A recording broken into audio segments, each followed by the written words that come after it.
அனைவருக்கும் ஆடி வெள்ளிக்கிழமை நல்வாழ்த்துக்கள். பொதுவாகவே ஆடி வெள்ளிக்கிழமை அன்னைக்கு நம்ம வீட்டுக்கு வர்ற சுமங்கலிகளுக்கு நாம் வீட்டிலையே அம்பாளுக்கு பூஜை பண்ணி மஞ்சள், குங்குமம், திருமாங்கல்ய சரடு, கண்ணாடி வளையல்கள், இங்கே பாருங்கள் அழகழகாக கண்ணாடி வளையல்கள் வாங்கி வச்சுருக்கோம். இதெல்லாம் இப்போ வர்ற 3வது வெள்ளிக்கிழமை நாங்கள் கொடுக்கறதுக்காக எல்லாம் வாங்கி வச்சு பேக் பண்ண போகிறோம்.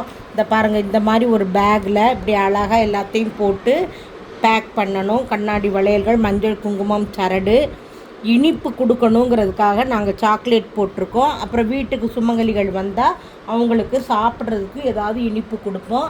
ரவிக்க துணி கட்டாயம் வஸ்திரம் இருக்கணும். அந்த தாம்பூலத்தில் கொடுக்குற அன்னைக்கு தேங்காய், வெத்தலைப்பாக்கு, வாழைப்பழம், முழு தேங்காயாக இருக்கணும். தட்சணை அவங்கவுங்க விருப்பப்படி 5 ரூபாயோ 10 ரூபாயோ 11 ரூபாயோ வச்சு அன்னைக்கு நம்ம கட்டாயம் பூவோடு கொடுக்கணும்.